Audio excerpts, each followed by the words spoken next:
Boa tarde a todos e a todas. É com prazer que damos continuidade ao nosso projeto, que é o projeto da Biblioteca do Setenta, intitulado Vamos Trocar uma Ideia, série de lives da Biblioteca do Setens. E hoje nós estamos presentes com mais uma live para tratar do seguinte tema: desinformação no contexto da pandemia. E convidamos o professor José Carlos Sales para trocar uma ideia com a gente sobre a mediação da professora Ivana Lins, ao qual eu passo a palavra. E agradeço a presença de ambos aqui com a gente. Bom, boa tarde a todas e todos. Primeiramente, gostaria de agradecer o convite, né? Ainda mais ao lado, né, de uma pessoa que é muito cara para mim, que é o professor José Carlos, que eu carinhosamente chamo de Zeca. Zeca. Fábio, uma felicidade enorme encontrar você, né, aqui nas frentes, lutando pela nossa categoria, pela nossa classe, enfim, dando visibilidade, né, aos nossos trabalhos, aos nossos pensamentos. Também parabenizar a Jéssica, que foi minha aluna querida, beijo grande. A nossa Indiara Damasceno, que está fazendo a tradução para Libras. E agora, sem mais delongas, parabenizá-los, né, pelas iniciativas. Vou apresentar o meu querido colega, professor José Carlos, querido Zeca. Zeca, primeiramente, acima de tudo, é uma pessoa muito amiga, companheira, sensível. Não é à toa, ele é um poeta, um grande poeta. Conheço algumas produções dele, tem publicações nesse campo da produção humana. É músico, toca muito bem, inclusive rock and roll, né? Aí tem violão ali, ó, não só um. Ele também é escritor na área da ciência da informação e com temas também paralelos e próximos. Ele é professor adjunto, né? Tornou-se professor adjunto, bibliotecário, professor adjunto do ICI UFBA. Ele também é professor do programa de pós-graduação em Ciência da Informação da Universidade Federal da Bahia. É doutor em Ciência da Informação, mestre em Ciência da Informação e tem pós-graduação em Gestão da Comunicação Organizacional Integrada, UFBA. Lidera o grupo de pesquisa Comporte, que é um nome muito grande, eu não vou falar aqui agora, mas também coordena um laboratório de práticas em psicologia cognitiva e comportamento de usuários, o LAPCU. Professor Zeca, que dispensa apresentações, mas é necessário apresentar e enfatizar a sua leveza humana que você nos traz nas suas falas. Estamos aqui ansiosos por ouvi-lo e já está com a palavra, professor.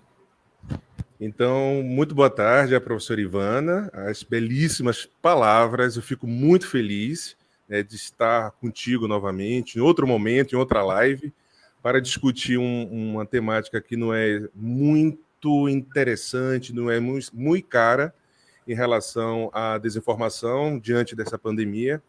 Eu vou aproveitar, Ivana, o ensejo para cumprimentar a Indiara Damasceno, que está nesse processo de tradução em Libras, o meu queridíssimo colega Fábio Jesus, que operou, né, o convite, a colega Akma Lima e também Jéssica Alves, que está por trás aí de toda essa operacionalização tecnológica e viabilizando toda a nossa conversa, o nosso bate-papo descontraído. A proposta é esta, né? Então, o convite que nos foi feito foi para discutir acerca de temáticas que são muito importantes, principalmente para o meu grupo de estudo, meu grupo de pesquisa, que é a desinformação no contexto da contemporaneidade. Já que nós estamos trabalhando com a contemporaneidade, vamos pensar no contexto da pandemia, porque a nossa realidade trata efetivamente de um novo fenômeno social, né, que nós estamos inscritos desde março, oficialmente, né, com esse isolamento social, e todas as questões envolvidas no processo de produção, de elaboração da informação e da sua divulgação. Então, Ivana, eu optei por principiar hoje a nossa conversa discutindo alguns conceitos de informação. Na live da Semana Nacional dos Arquivos, eu iniciei recuperando um texto muito importante do professor Michael Buckley, né, um professor inglês, que ele trabalha com a concepção de information thing, ou a informação enquanto coisa. Mas hoje eu vou recuperar um conceito muito mais interessante, um conceito muito mais humanístico, que é um conceito do professor Aldo Barreto, porque ele vai trazer que a informação é justamente um insumo estratégico para garantir a modificação da consciência de homens e de mulheres, para interferir, para imputar e circular na sociedade.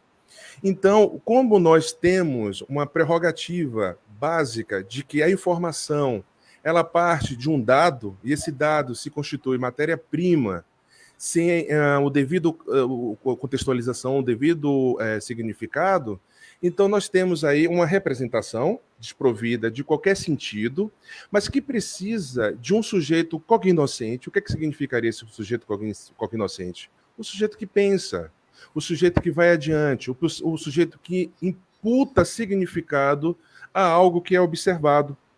Então, quando eu observo uma representação numérica, a exemplo, eu, enquanto sujeito cognoscente, eu acabo imputando um significado maior em relação à minha subjetividade, a partir dos meus elementos intrapsíquicos, do meu aparelho psíquico, para conseguir alcançar a toda a esfera do que nós temos aí na concepção de informação. Então, nós temos o primeiro ponto. O dado é um insumo estratégico primordial para gerar informação, mas que nem todo dado efetivamente gera informação. Então, é importante deixar isso claro, porque quando um sujeito imputa, ou pelo menos interpreta um dado a partir da sua subjetividade, garantindo assim a contextualização e a significação, nós teremos aí efetivamente uma informação, correto? Mas essa informação, ela perpassa por alguns elementos que nós estamos estudando agora, principalmente no grupo de pesquisa Comporte, que trabalha com comportamento e competências informacionais, e um grupo de estudo que eu oriento, que fala sobre psicologia cognitiva e comportamento informacional humano, é recuperar os signos linguísticos para compreender os elementos da compreensão humana para se alcançar a informação. Então, dentre esses signos linguísticos, nós temos o significante e o significado. E isso é muito importante deixar claro, porque o significado é a expressão própria, é a expressão concreta observada pelo sujeito cognoscente, ou seja, pelo sujeito que pensa, o sujeito que reflete, o sujeito que avalia um determinado dado. Então, quando eu penso em cadeira, todos nós aqui, eu, Indiara, a professora Ivana, o professor Fábio, que está por trás, né? Jéssica e toda a audiência tem a sua concepção de cadeira. Perfeito? Mas quando eu falo qual é o significante de cadeira, agora nós incorremos a uma variação de significados, ou seja, aquilo que eu entendo a partir da minha subjetividade. Será que a cadeira de Ivana tem um espaldar, tem um braço, é uma cadeira de triplo pé, 4 pés, ela é azul, ela é branca, ela é colorida, ela é giratória? Então, tudo isso perpassa por um elemento de significação da subjetividade humana para imputar aquilo que nós compreendemos enquanto elemento informacional. Então, esse elemento informacional é quando nós efetivamente conseguimos alcançar o objeto. Quando eu falo objeto, o objeto ele transcende também a materialidade, o objeto pode ser também uma ideia. Inclusive, eu poderia aqui provocar a Ivana sobre um conceito da palavra amor, e ela vai trazer para mim qual o conceito que ela operacionaliza sobre essa palavra que acaba acompanhando a história da humanidade. Eu citei aqui no meu roteiro um exemplo muito interessante, que é uma concepção, uma conceitualização de amor a partir de um cantor, de um poeta, de um músico, que eu gosto bastante, que é Renato Russo. Então, se você acompanhar a história da Legião Urbana, do início do primeiro álbum até o último álbum, enquanto em vida, que é A Tempestade, você vai perceber que ele vai trazer conceituações de amor variadas. Porque todo esse processo de significação é um processo que vai modificando de acordo com a própria estrutura de pensamento do indivíduo.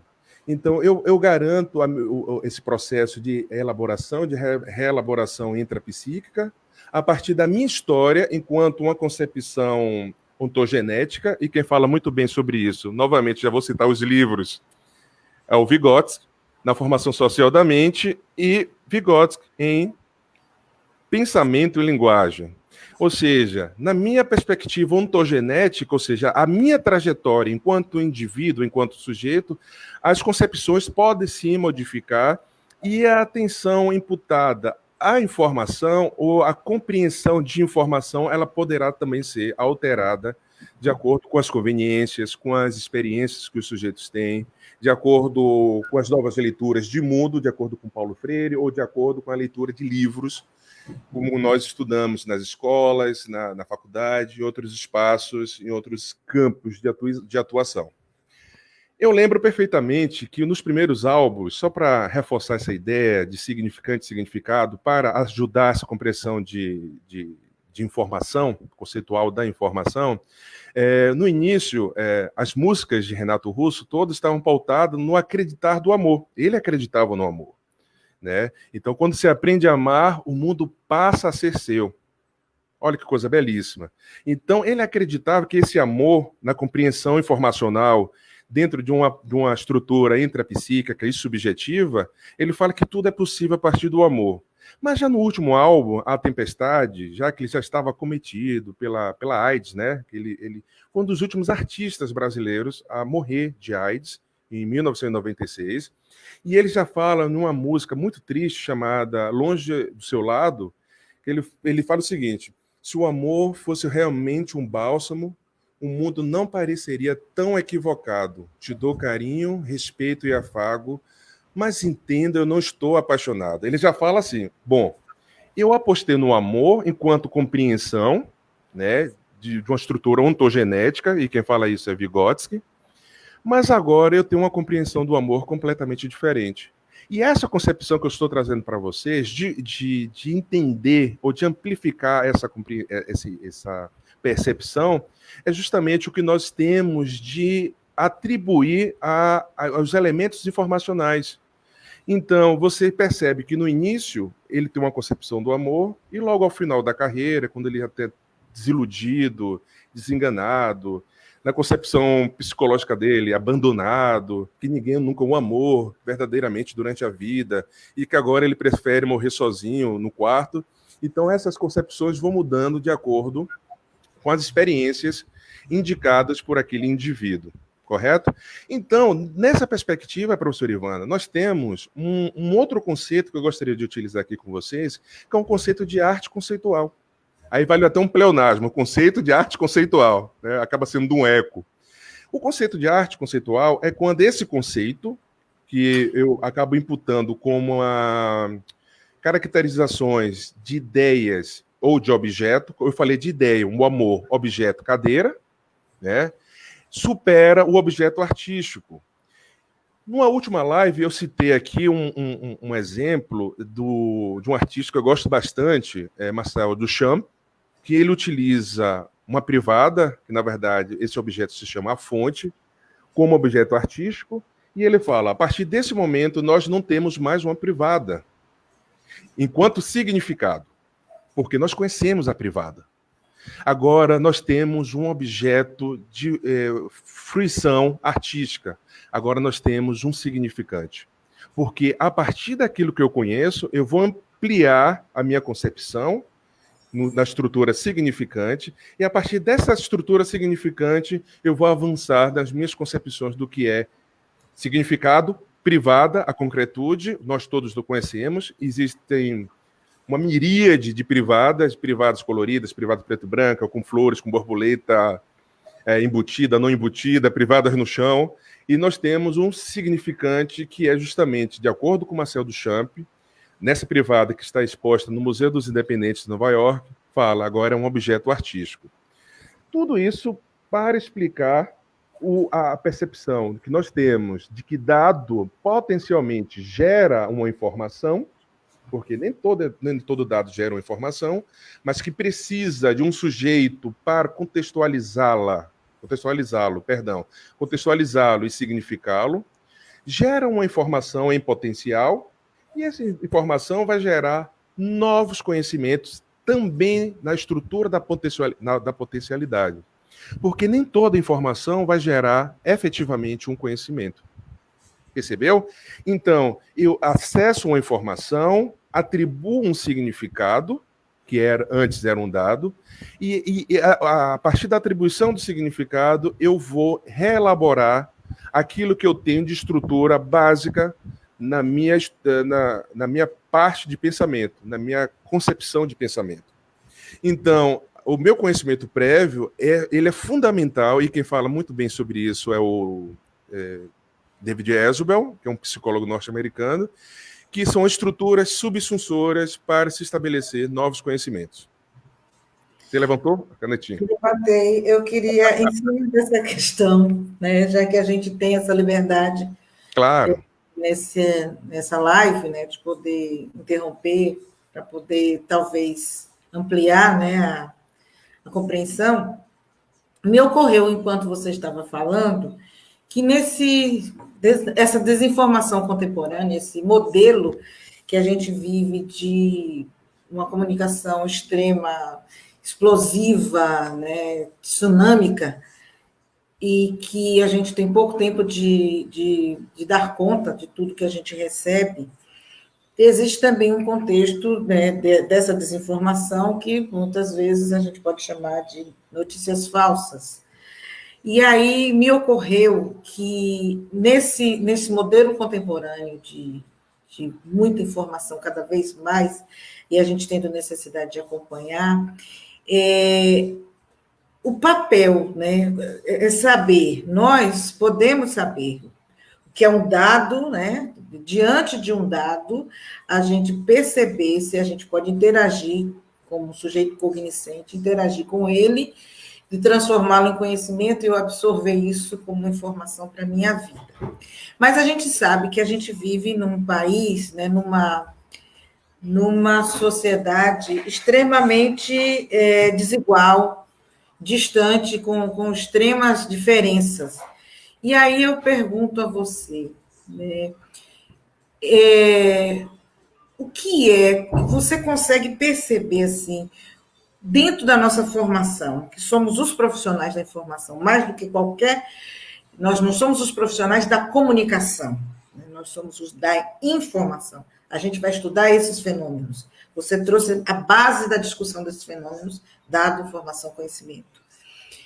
Então, eu pergunto a você, professor Zeca, meu querido colega, pesquisador desse campo, como você vê esse papel nosso do gestor da informação nesse ambiente tão controverso de informação e desinformação socialmente? Professor Ivana, essa pergunta é tão pertinente porque ela faz parte, inclusive, de um espaço de discussão estabelecido dentro do Instituto de Ciência da Informação da UFBA, que é justamente no caráter formativo dos discentes de graduação, para que eles possam refletir acerca das competências informacionais e, a partir dessa competência, ser multiplicador em outros espaços de atuação, correto? Então, a importância de toda essa dimensão que nós estamos a discutir é justamente empreender um esforço na gênese, ou seja, na base, na formação técnica, operacional, humanística e intelectiva dos discentes, e a partir dessa discussão que nós estamos a empreender, avançar em outros pontos, em outras direções, para que esses profissionais consigam efetivamente combater, a exemplo, a desinformação. Você acaba citando também a relação dessa desinformação com as notícias falsas, que inclusive foi a temática da semana passada, com a bibliotecária Estela Dourado, que ela falou com maestria, né, com conhecimento de causa muito bom. Então, todo esse arcabouço que nós estruturamos na base, na gênese da graduação, é um esforço, talvez até uma utopia nossa, enquanto docente, enquanto pesquisador, em acreditar que os discentes, sim, eles podem assim que eles se graduarem, assim que eles se formarem enquanto profissionais da informação, no caráter de multiplicadores ou como orientadores ou bibliotecários, bibliotecárias, educadores nos espaços de atuação. E é isso que eu acredito, principalmente. Por isso que nós sabemos a política e a filosofia que nós utilizamos em sala de aula. Nós discutimos essas questões basilares sobre dados, informação, conhecimento, competência, sabedoria. Nós discutimos sobre o conceito de informação, o conceito de conhecimento, o que é aprendizagem, o que é comportamento humano, quais são as características da representação e organização da informação, o que são linguagens pré- e pós-coordenadas, ou seja, todas essas dimensões que são discutidas na graduação são fundamentais justamente para facilitar, a exemplo, um ponto de organização de uma determinada informação, refutando a característica que nós estamos a discutir aqui da desinformação, das notícias falsas. Então, já puxando essa conexão que você trouxe aí, a notícia falsa e a desinformação, elas trazem alguma aderência, mas conceitualmente elas não têm uma afinidade de estrutura, ou seja, elas não apresentam um tronco comum na compreensão no sentido epistemológico que nós estamos a discutir aqui. Porque a desinformação, ela acaba sendo uma área de interseção entre um campo de informação má, uma informação que tem como proposta engambelar a sociedade, enganar, fazer com que as pessoas mudem de opinião em relação a um interesse privado, principalmente a um interesse privado. Quando fala em interesse privado, também pode superar a nossa concepção de pessoa física. Eu estou também falando de pessoa jurídica, ou seja, de uma instituição, de uma organização. Então, a desinformação ela está entre a notícia má e as notícias falsas. A notícia má é aquela que não acrescenta em nada e só faz depreciar uma imagem para que a população ou a sociedade ou substratos dessa sociedade consiga moldurar essa opinião em detrimento àquele indivíduo ou àquela organização ou instituição que esteja proferindo uma ideia. A gente pode pensar que dizer que a Terra é plana seria uma notícia má, mais do que má, porque por trás disso tem todo um objetivo de desconstruir todo o processo do conhecimento, toda a ciência, todos os anos de dedicação, de descobertas que vêm afirmar e reafirmar algo que dá como dado mesmo inquestionável, né? Mas quando você diz que existem estudos também que comprovam que a Terra é plana, a gente pode dizer que isso é uma notícia má, porque o objetivo está lá em destruir todo o processo da produção do conhecimento científico. Pois é, olha, os negacionistas, eles não estão preocupados com as informações científicas, e é justamente uma campanha que eu vou abrir ao final da minha narrativa de hoje para a audiência. Os negacionistas, eles desdenham, eles desprezam a ciência. Então, o que nós falamos na academia, a Terra é plana ou a Terra é redonda, é um axioma, não tem o que discutir, a Terra é redonda. A Terra gira em torno do Sol, não o Sol gira em torno da Terra. Não há o que discutir. Mas tudo isso, há autores, inclusive, mais contemporâneos, que anunciam e denunciam, o que é mais importante, de que esses negacionistas fazem parte de uma estrutura, e talvez eles não tenham consciência, mas de quem dissemina assim, mas que faz parte de uma estrutura ou de uma estratégia para mitigar, solapar tudo que foi construído ao longo da trajetória humana enquanto ciência, enquanto formação de conhecimento, enquanto elaboração de conhecimento. Então, quando eu falo que a Terra é plana, mesmo tendo um desconhecimento de geografia, de espaço, de universo, e eu acabo replicando esses discursos, eu nego, e a partir daí eu crio toda uma indisposição social. E essa indisposição, quem não tem informação suficiente, acaba criando-se dúvidas. E essa dúvida surge a partir do momento que eu não tenho o conteúdo adequado.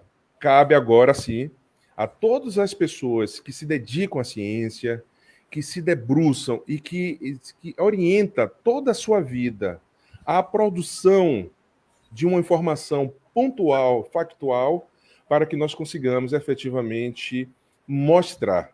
Mas o que existe, parece, não ter essa informação pontual, mas o que existe é justamente a negação para se estabelecer todo um problema social, e a partir desse problema social, e ao final vou citar aqui um historiador israelense, que é o Yuval Noah Harari, que ele fala que pode ser aí o ponto nevrálgico relevante para se estabelecer uma nova política ditatorial, despótica, que nós estamos a vivenciar. Então, quando nós compreendemos que a desinformação ela não é efetivamente uma notícia falsa, mas que é uma notícia parcial com o intuito de enganar e emoldurar essa opinião pública, A cloroquina, talvez? Com certeza. Eu vou chegar nesse ponto da cloroquina. Mas justamente para emoldurar a opinião pública, consideramos os aportes afetivos, emocionais dos indivíduos. Isso é uma estratégia que é muito bem elaborada por pessoas que entendem do assunto, entendem o quão perniciosa é a situação. Nós temos aí, só para citar a questão dos medicamentos que foram deturpadas, principalmente aqui no âmbito brasileiro, um termo que é muito utilizado a partir de 2016, que é o termo pós-verdade. É um termo que está sendo discutido, inclusive a professora Ivana discute na disciplina do mestrado, que oferece lá no programa, em Ciência da Informação. Eu sei que você abre um espaço para discutir o que é efetivamente pós-verdade, mas o que nós temos lá na gênese sobre esses conceitos associados à pós-verdade é que é uma concepção que não restringe-se apenas uma característica falaciosa. É o caso da cloroquina, da hidroxicloroquina, que associada à azitromicina, que é um antibiótico, teria aí um efeito para solucionar o problema da contaminação diante da Covid-19. Por que isso aconteceu? Foi publicado em Paris, na França, um artigo que mostrava, não era um artigo baseado em evidências, esse que é o grande problema. Era um artigo que apontava os primórdios de uma pesquisa que versava sobre a hidroxicloroquina e a cloroquina para se combater a Covid-19.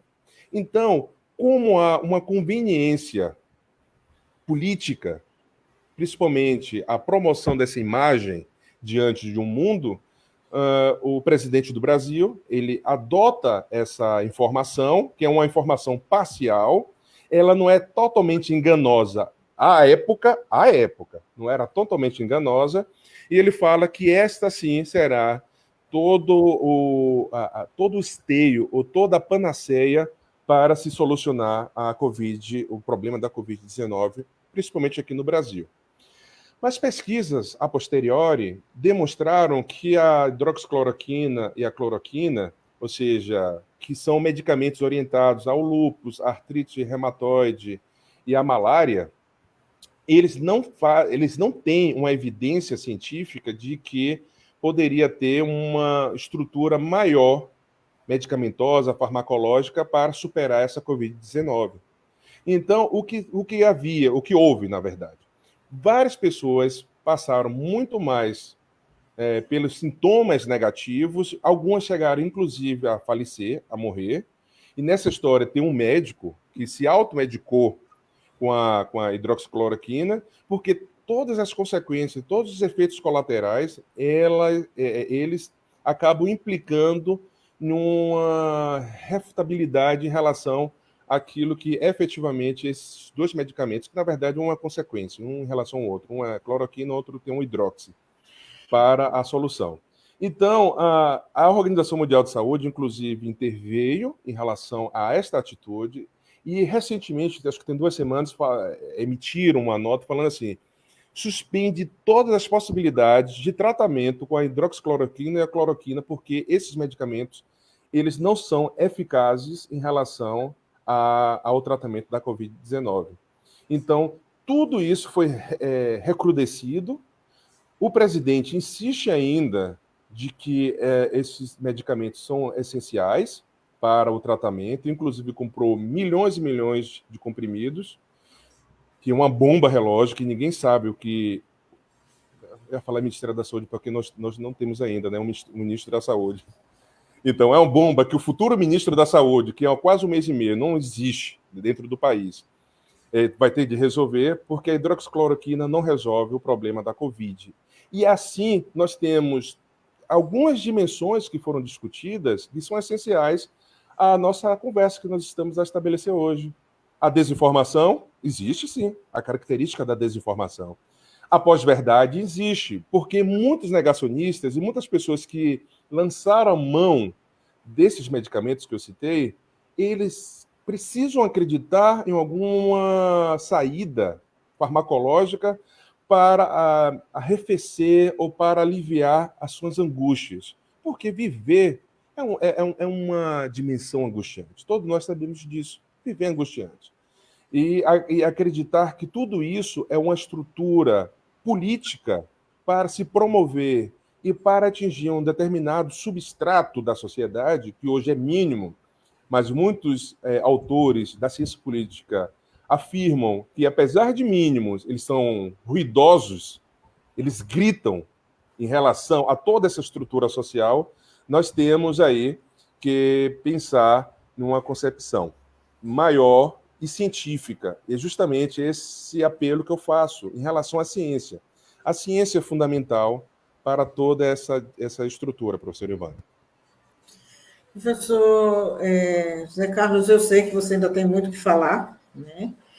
Mas nós temos um acordo aqui que quando a gente tivesse 30 minutos de fala, a gente daria uma pausa, ficaríamos conversando, porque a nossa tradutora de Libras, ela precisa respirar, né? Porque é muita informação que você está recebendo. Então, eu fico grata, e aqui a gente vai conversar mais um pouquinho, mas você vai descansar. Muito obrigada, temporariamente. E entra Fábio. Entra Fábio. O queridíssimo Fábio. Então, tudo isso para explicar, professor Ivana e Fábio, eu chamei Fábio de professor, porque Fábio também é professor. Ele flerta bastante com a área da docência, a docência, apesar de ser um excelente bibliotecário, eu sei disso. Então, tudo isso... voz, né? Uma voz. Fábio está ótimo. Tudo isso para explicar que a desinformação, no contexto da pandemia, ela é um fenômeno muito sério. Inclusive, nós temos algumas terminologias novas, como a infodemia, que é uma espécie de neologismo para explicar a informação como elemento pandêmico, né? Muitas informações, muita gente sem especialidade querendo ser especialista, muita gente que desconhece de temáticas, querendo discutir em profundidade temáticas, assuntos que não lhe competem. Isso tudo vai dificultar, inclusive, a identificação da informação pontual. Qual a informação válida, qual a informação importante, relevante, para eu utilizar, lembra que eu falei no início da conversa? Para eu utilizar em minhas estruturas cognitivas e promover e elaborar novos conhecimentos. E aí, pode falar. Você falando me lembrou que a professora Denise trouxe na Semana também Nacional dos Arquivos, na abertura, quando ela disse os gráficos, né? A leitura os gráficos são levados para a tela da televisão, e aí as pessoas não fazem, claro, para nós que estamos aqui com um nível maior de informação, fazer a leitura e a tradução de um gráfico é difícil. Eles levam aqueles gráficos. Isso é uma forma também, seria, professor, uma forma de contribuir para a desinformação, parecendo que você está informando, mas na realidade você não está informando, né? Vamos dizer, não, ou estaria desinformando. Bom, não, existe uma resposta, mas eu vou respondê-la no sentido da impressão. A minha impressão em relação a essa característica. O que acontece é uma fetichização de dados numéricos. Claro que os dados numéricos, eles são relevantes, principalmente para demonstrar uma determinada estrutura social, principalmente no caso da pandemia. Mas esses dados numéricos poderiam, sim, ser decodificados de uma linguagem muito mais simples, para que a grande população consiga efetivamente compreendê-lo, né? Os dados, compreendê-los. Eu lembro que uma pessoa fez uma crítica a uma jornalista da TV Bahia, que salvo engano, porque ela fez um gesto assim, de um palmo, falando assim, olha, a nossa curva está estabilizada, inclusive esse palmo aqui. E a pessoa, mas que absurdo! Fez um comparativo com um palmo para indicar que a curva estava estabilizada e que não houve maior número de contaminados. Eu falei, eu achei ótimo a analogia que ela fez, porque ela está explicando, não é para um público de especialistas. Não público especialista, é para o grande público. Principalmente pessoas que têm dificuldades ou que não têm acesso à educação. Então, quando ela faz um palmo, fica muito mais fácil a compreensão. Olha, tem um palmo, então tem uma lógica ali. Um palmo de distância entre o que poderia ser e o que é. Então, há uma lógica estrutural ali dentro daquilo que ela conseguiu representar para a população. E para essa mesma pessoa eu disse, bom, você acredita que os grandes empresários, os grandes cientistas, eles assistem à televisão? Não assistem. Eles procuram as suas fontes de informação em outros canais, mas eles podem sim se utilizar do jornal, de um espaço na televisão, de uma revista, por exemplo, para proferir determinadas informações. Mas quem assiste é o grande público, é a grande massa, em relação aos meios de comunicação tradicionais, o rádio e a televisão. O jornal eu não vou incluir nesse ponto, porque o jornal implica um esforço cognitivo e um conhecimento de um repertório linguístico muito maior, porque precisa decodificar uma ideia central, a estrutura do tópico frasal, enfim.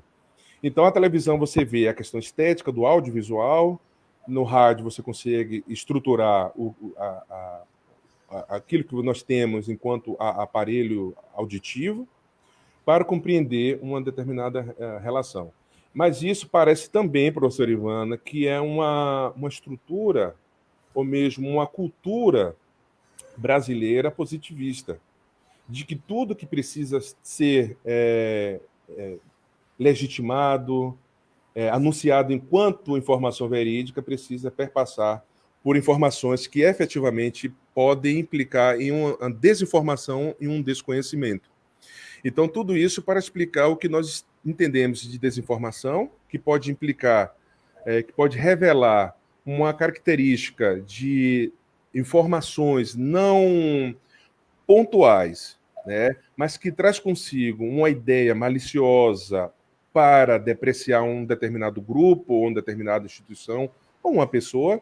As notícias falsas que representam no seu bojo, na sua própria estrutura, as informações que não conferem com a realidade, e a pós-verdade são informações verídicas, mas parciais, e que têm o intuito de influenciar toda essa estrutura, que nós sempre falamos de estrutura, essa estrutura de pensamento baseada na afetividade e nas emoções. Os negacionistas, eles estão todos baseados nas emoções. Eu preciso acreditar na hidroxicloroquina, eu preciso acreditar na Terra plana, eu preciso acreditar que existe um mito que vai efetivamente, ou que vai contribuir para salvar o país do caos. Eu preciso acreditar que exista efetivamente um Salvador e que Deus está monitorando todas as famílias e que há um representante terreno para assegurar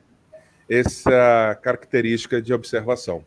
As pessoas, na compreensão desse modelo de pós-verdade, é muito por aí. Eu acredito naquilo que eu quero acreditar. Então, eu não vou questionar porque era algo que eu queria ouvir e finalmente chegou para mim, então eu não vou questionar porque é algo que eu já sei que é verdade, embora não seja, mas eu precisava disso para reafirmar as minhas ideias, os meus dogmas, os meus comportamentos em relação ao outro. sobretudo, né? Isso, exatamente. Então, acreditando, eu consigo, numa característica psicanalítica, eu consigo refutar a angústia que acompanha todo e qualquer ser humano. Então, refutando uma possibilidade da vida angustiante, eu preciso acreditar em informações que não condizem com a realidade. Isso é muito mais pernicioso do que nós estamos a imaginar.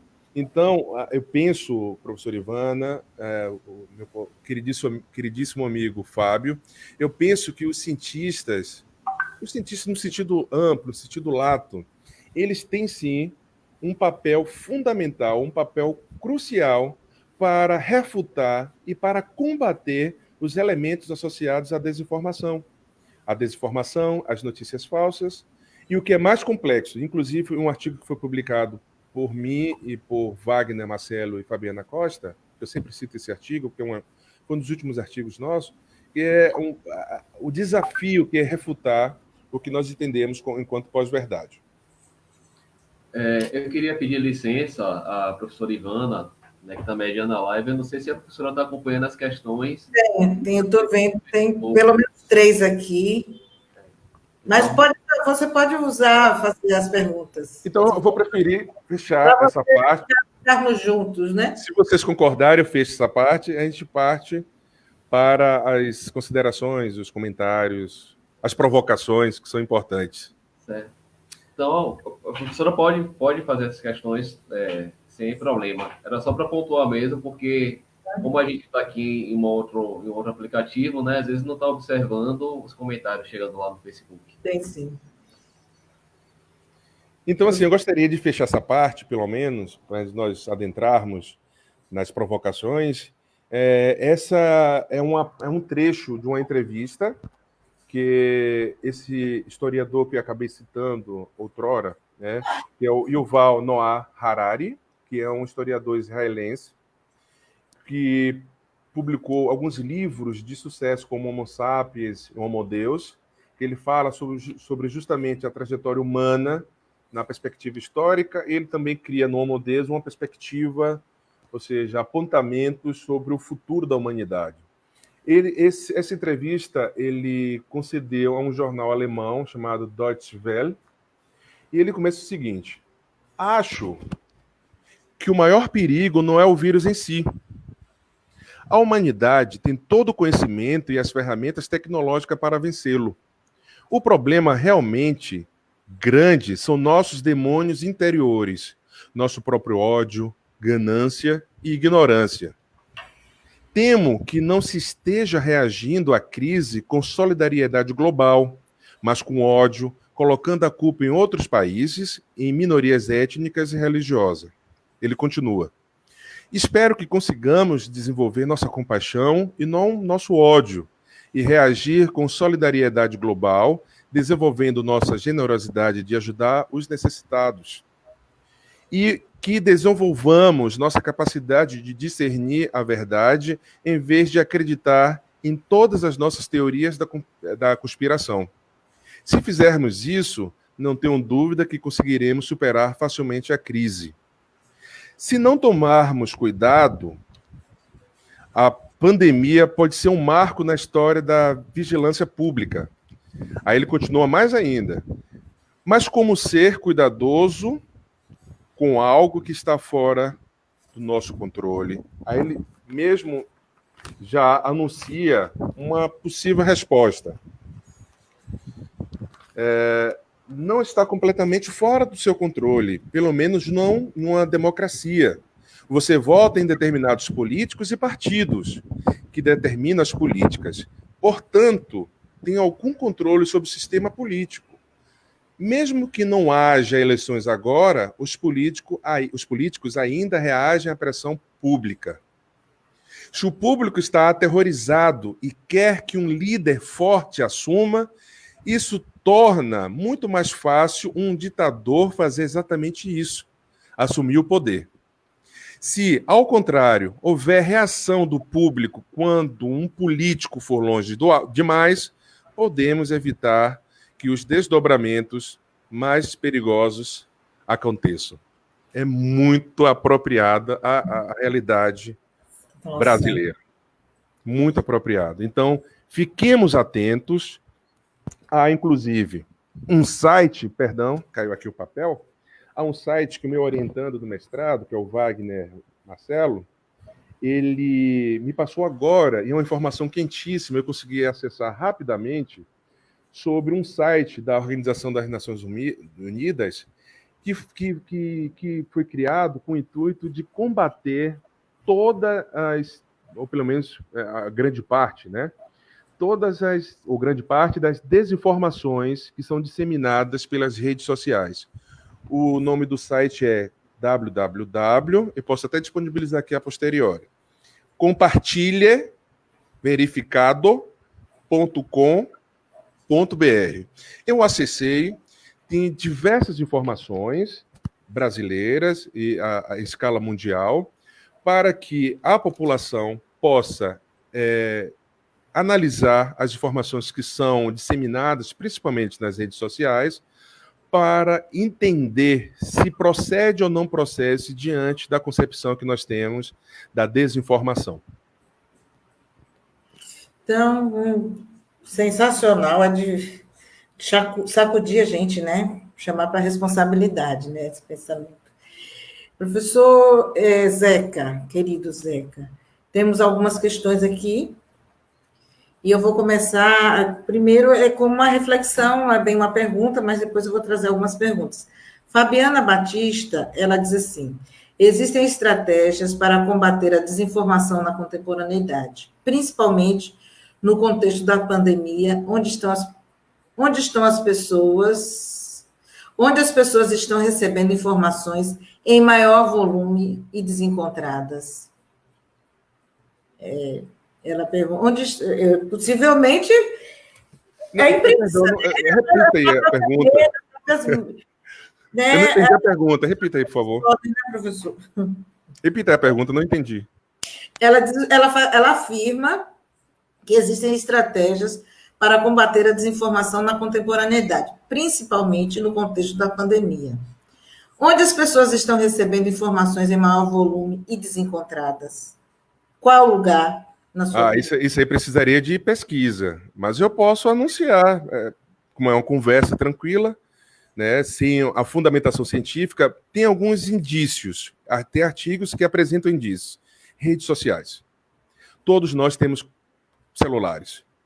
E hoje temos tecnologia 2G, 3G, 4G, 5G, internet na recepção da clínica, internet no mercado, internet do vizinho, internet em casa.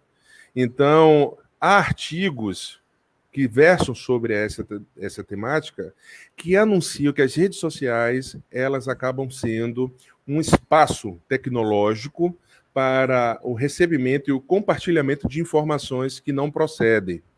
E esta prática, eu acabei citando em outro momento, se chama uma tacocracia, mas não é a prática em si. A tacocracia é justamente a cultura da velocidade, a cultura da rapidez. Ou seja, eu recebo uma determinada informação, eu não preciso efetivamente consultá-la para saber se procede ou não procede, se é verídica ou não verídica, mas para assegurar em meu grupo social de que eu estou atualizado, de que eu estou antenado do que acontece no Brasil e no mundo, eu acabo replicando essa informação sem a devida consulta.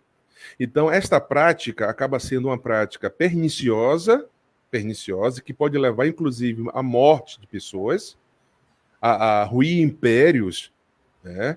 E tudo isso por causa de uma ausência de consulta e uma rapidez na disseminação dessas informações. Parece, Fabiana, parece que as redes sociais elas ganham um volume muito mais considerável.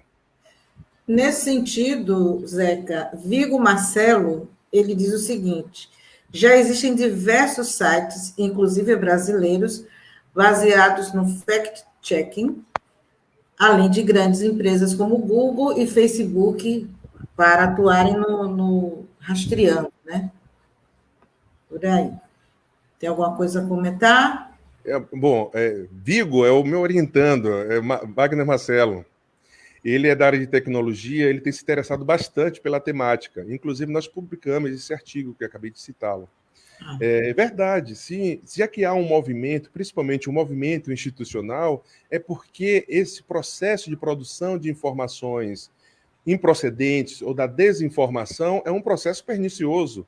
Então, há um movimento, agora muito mais contundente, muito mais forte, de se combater as notícias falsas, as desinformações, para que não haja nenhum efeito direto, não é nem direto, mas nenhum efeito direto na sociedade. Há indícios, e eu tenho lido bastante sobre essa temática, há indícios, isso aí os cientistas políticos, eles são quase unânimes, de que a chapa Bolsonaro-Mourão, eles se lançaram mão dessa prática das notícias falsas, da desinformação. E o Supremo Tribunal Federal já está analisando essa prática para saber se há a possibilidade de caçá-la ou não. Caçá-la, eu falo em relação à chapa, ou não. Donald Trump, ele já aplicou. Há diversos artigos, vocês vão lá no portal de periódicos da CAPES, a Web of Science tem assim 3, 5, 10 mil artigos falando sobre desinformação pós-verdade no período eleitoral de Donald Trump, 2016. Obrigada, professor. Maria Helena, ela tem 2 questões seguidas aqui, eu vou ler as 2, acho que uma completa a outra. Professor Zeca, diante de informações confiáveis que integram a imprensa, como o Ministério da Saúde, que a gente está sem ministro, né? Ministério da Saúde, secretarias de saúde municipais e outros, como explicar o fenômeno da descrença pela população brasileira diante das informações científicas prestadas pelos pesquisadores? Qual o nome dela? Maria Helena. E ela Maria Helena.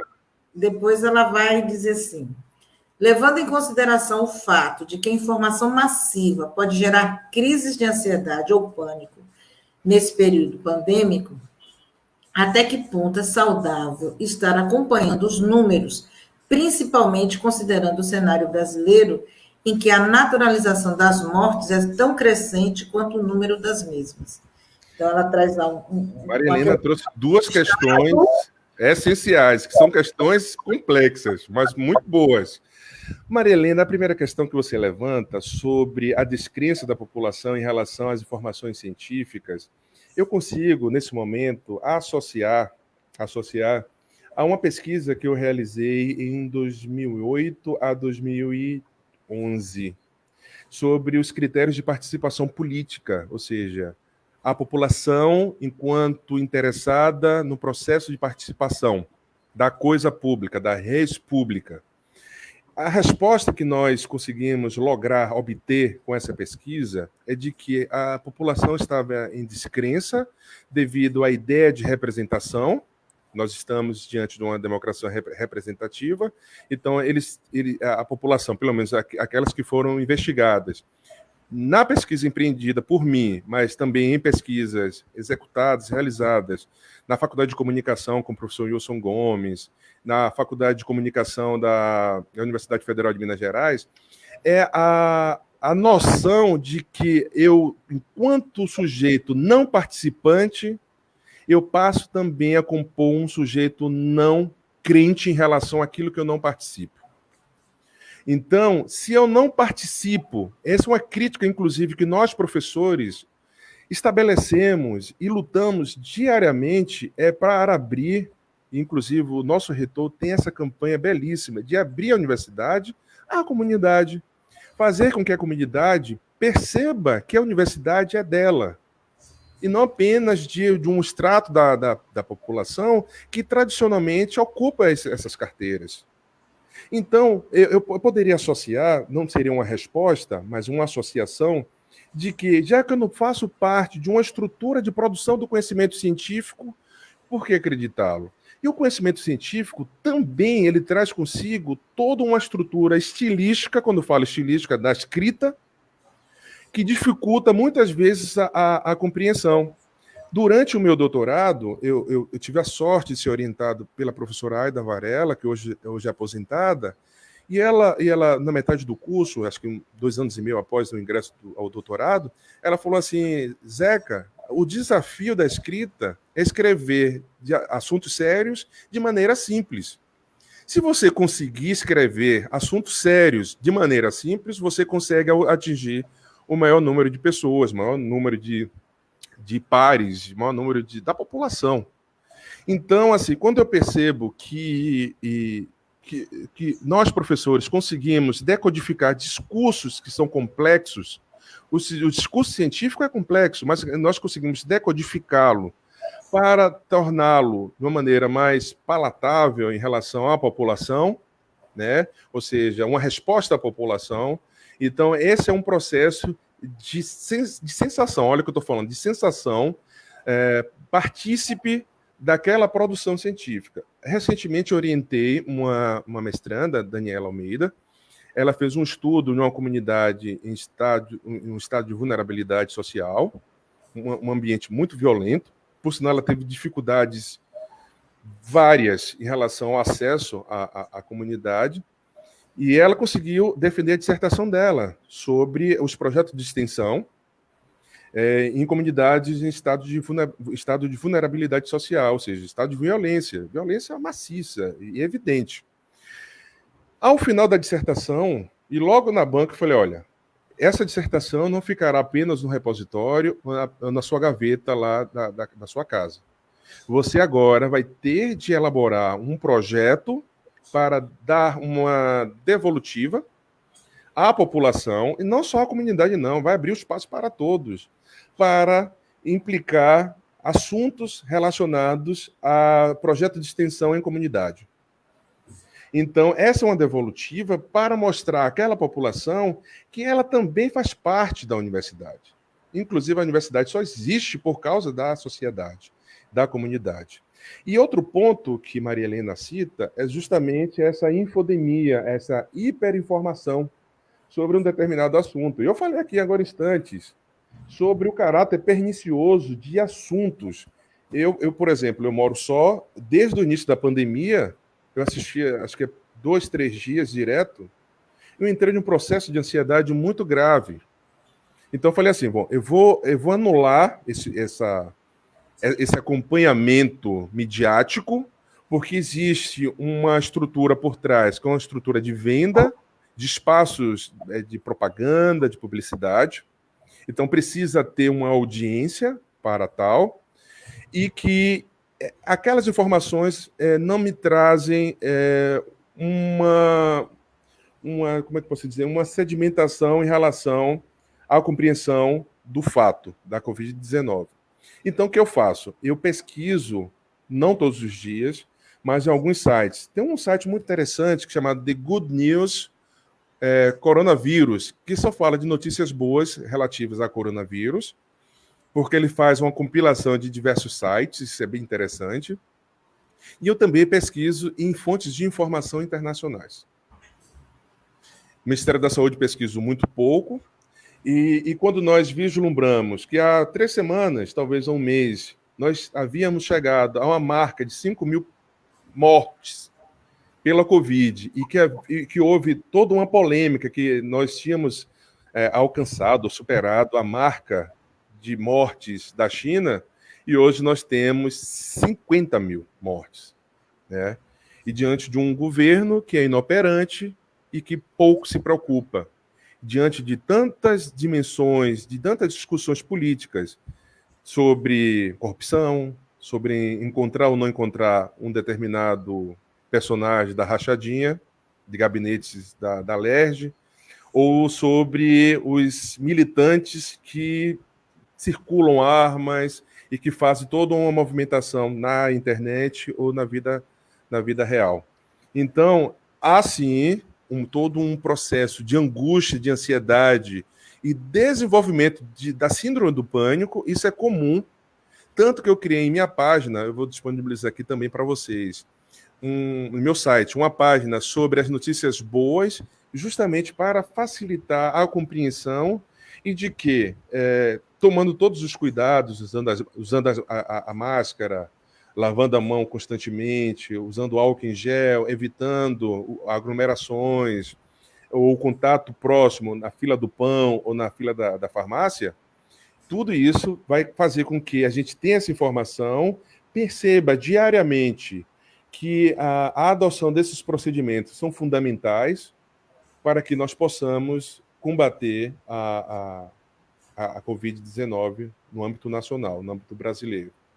Agora, é um problema sobre essa infodemia de especialistas que não são especialistas, de profissionais que não são profissionais, de pessoas que não entendem do assunto falando sobre o assunto. Hoje, será que funciona a ivermectina para um efeito profilático em relação ao contágio da Covid? Há um medicamento que me deixou muito alentado, muito feliz, inclusive a Organização Mundial da Saúde já reconheceu, que é a dexametasona. E alguns hospitais aqui do Brasil já estão utilizando.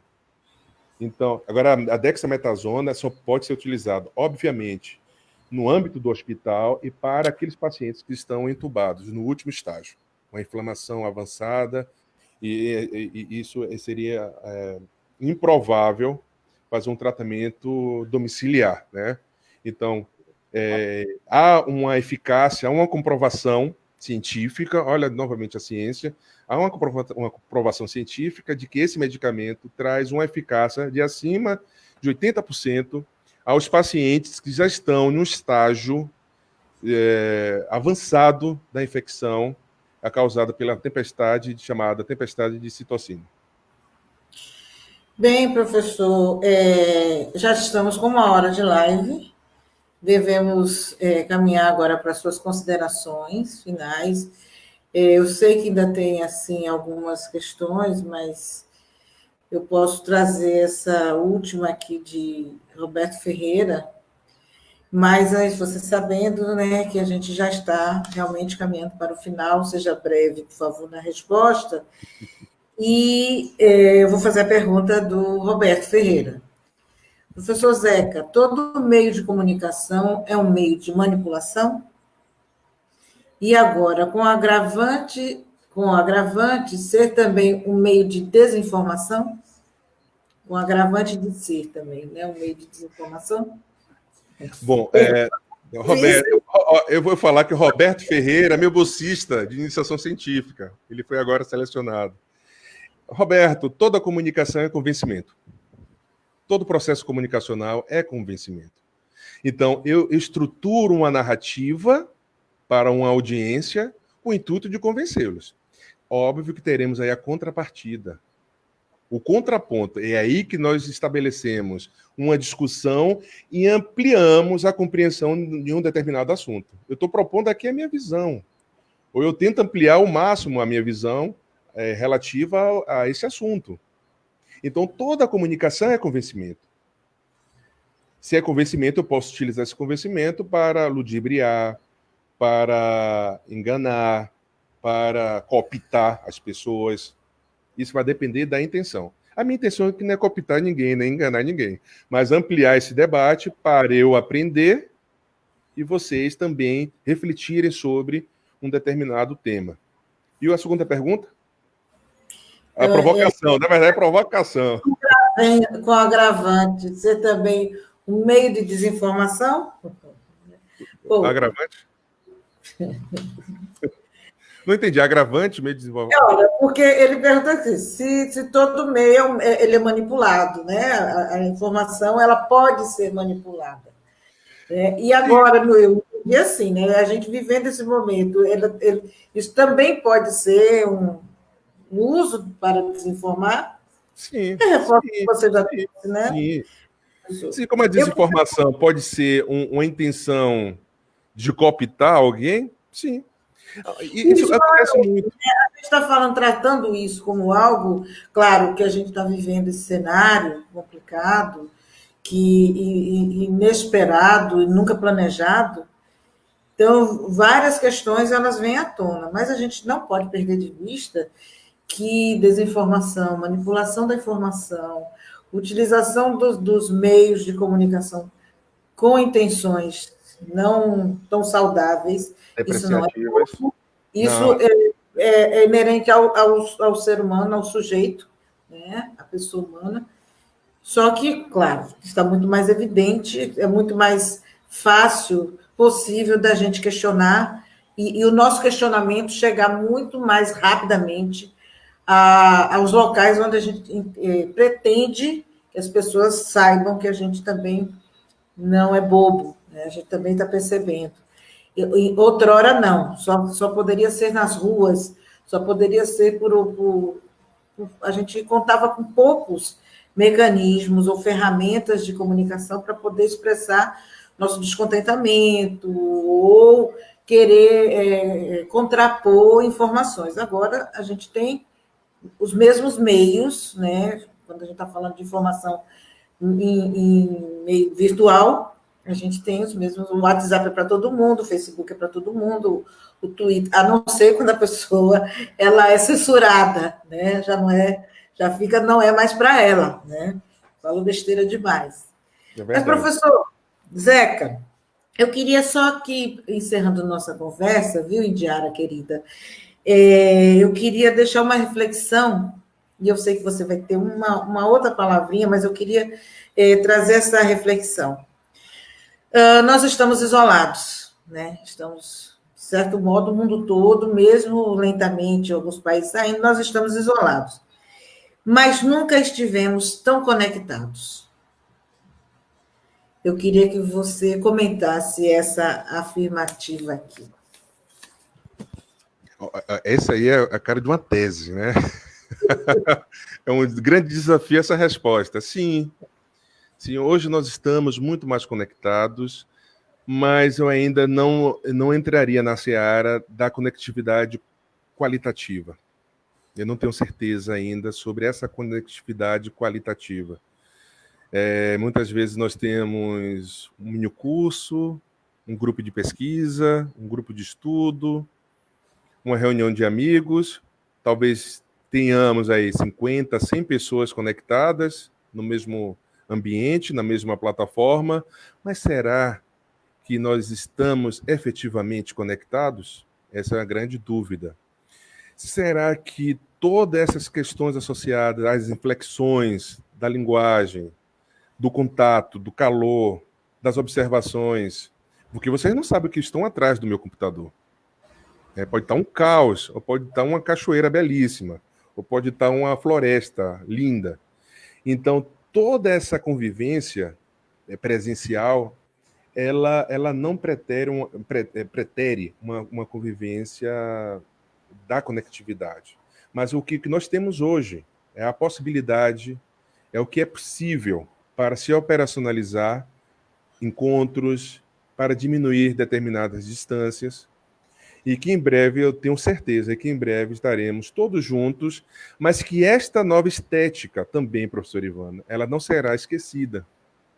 Porque outros procedimentos, reuniões que nós perdemos tempo, encontros, ou seja, situações que demandavam todo um deslocamento da pessoa, enfrentar um trânsito, às vezes a pessoa ia para uma reunião com fome, se sentindo mal, né, desconfortável.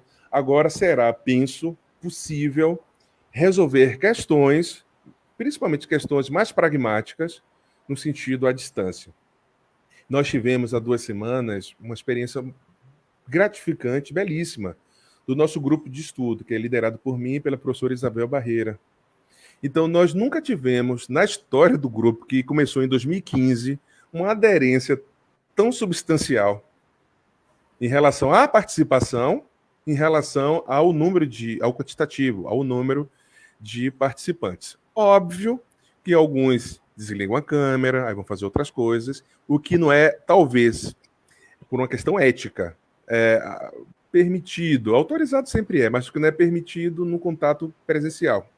Porque você tem que pedir licença, na verdade. Olha, pessoal, licença que eu vou ao banheiro, licença que eu vou fazer um lanche.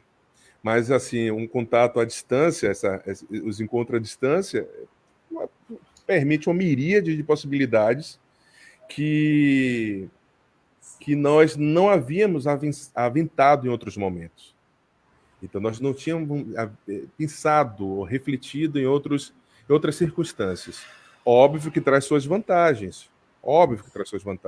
E estarmos aqui é muito bom, porque eu conheci agora Indiara, eu Revisitei Fábio Jesus, revisitei Jéssica, e nós estamos praticamente toda semana em contato, né, professora Ivana?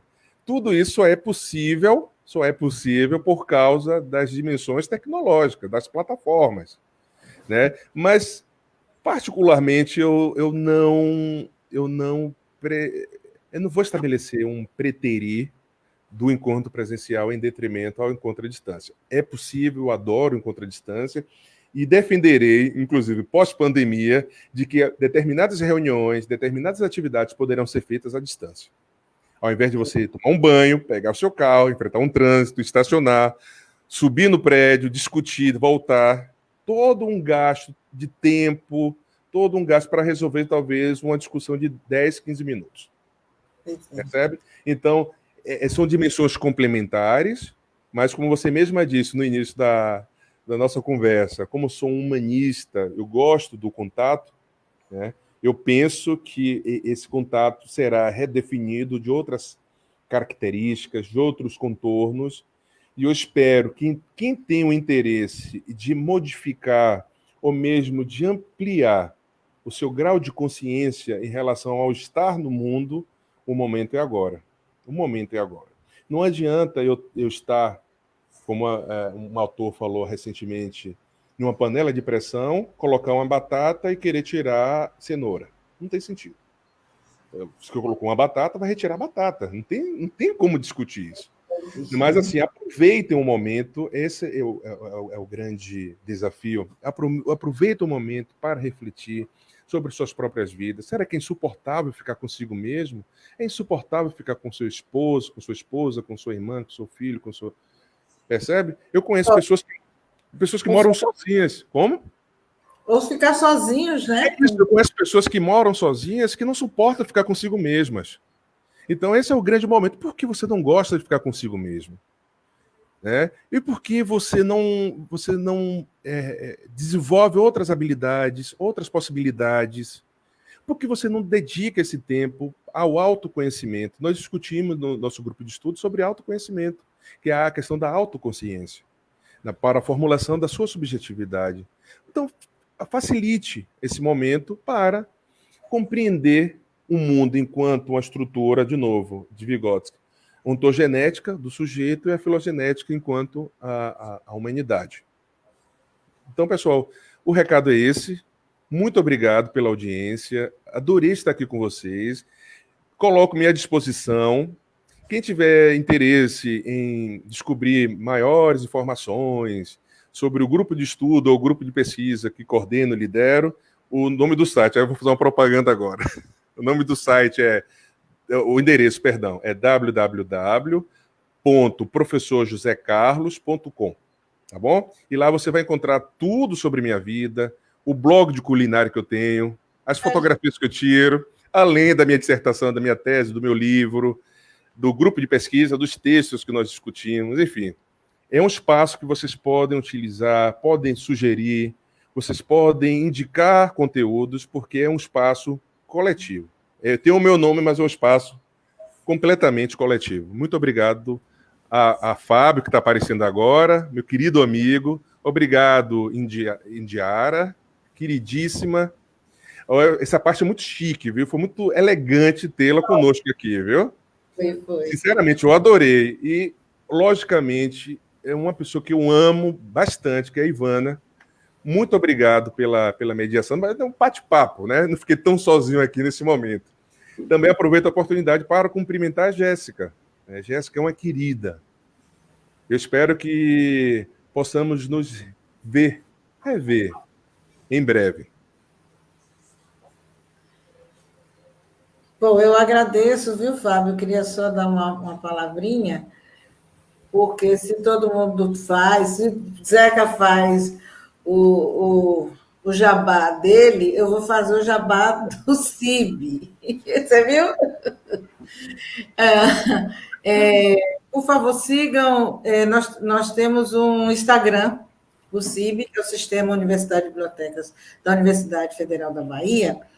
Ele está com o Instagram desde março, então a gente está completando quase 1.000 seguidores.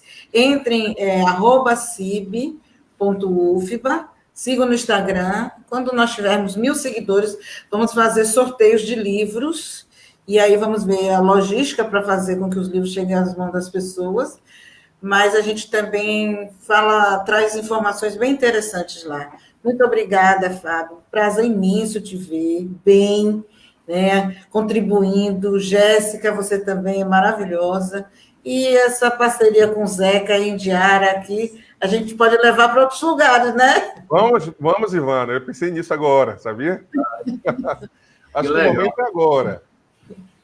Que legal, a gente que agradece demais o aceite de vocês, duas potências, né, maravilhosas, o professor Zé Carlos, Zeca, um grande amigo, a professora Ivana também, né, uma grande amiga, uma grande colaboradora, né, a gente está sempre, mesmo distante, às vezes não se falando tanto, mas vendo os trabalhos, vendo as produções, né, e vendo o que está fazendo, isso sempre, a informação ela sempre chega, né, e eu queria agradecer a explanação da temática, o bate-papo, a troca de ideias, como a gente tem chamado essa live. É um assunto bem pertinente, né? A gente pensar que a desinformação é muito maior do que contar uma mentira. É você contar uma informação fragmentada, é você disponibilizar uma informação que já foi válida em determinado contexto e não é mais válida. Então, a gente tem que ficar atento a todo esse processo, principalmente nesse momento de pandemia, que a gente tem recebido muito mais informação, ou a gente tem observado muito mais essas informações chegando, né? Então, foi muito pertinente a discussão. Queria agradecer demais, queria mandar um abraço virtual daqui, né? A vontade da gente é dar esse abraço presencial, junto com os agradecimentos em meu nome, em nome da Biblioteca do CETENS, em nome de toda a equipe da biblioteca também, que tem feito acontecer essa série de lives, né? A Jéssica, que é bibliotecária como eu, e está do outro lado, a Akima Maria Helena, a Indiara, que esteve presente aqui, colaborando com a gente, né? Levando, dando acesso a essa live para, né, os surdos. Então, assim, eu estou muito feliz com tudo isso, e eu queria agradecer demais. Agradecer os parceiros, né, os colaboradores, o ICI, o APOS, o Sistema de Biblioteca da UF, os Saberes Cruzados, né, que vem produzindo os nossos cards, o CETENS, a Universidade, a UFRB. Então, eu queria agradecer a todos os parceiros, porque a gente não constrói nada sozinho, né? A gente só constrói se for em conjunto. E é isso, e deixar os meus agradecimentos sinceros para todos. Fábio, é só uma coisa, eu quero depois o endereço de vocês para encaminhar o livro. Marcar esse momento. Meu livro, Certo. Informação e Instituições Políticas, para deixar disponível aí na biblioteca de vocês. Legal, a gente pede, sim. A gente manda o endereço para você. E a gente vai disponibilizar também os endereços, né? O endereço do grupo de pesquisa, o endereço do sistema de bibliotecas. Amei essa ideia de sortear o livro quando chegar a 1.000 seguidores. E enfim, é uma ideia legal que, quem sabe, a gente não consegue replicar aqui também, né? Pois então, é. Isso. Boas práticas sempre são importantes, né? Verdade, com certeza. Faz o print. Fazer agora. Deu uma pena assim, acabar essa live, né? Porque eu acho que a gente ia ficar aqui falando o tempo inteiro, né? Ela não ia se esgotar, mas, enfim, né? A gente deixa outras possibilidades, né? Para esse momento também. Tá bom. Vai fazer o print? Grande abraço. Fazer agora o print. Vamos lá. 1, 2, 3.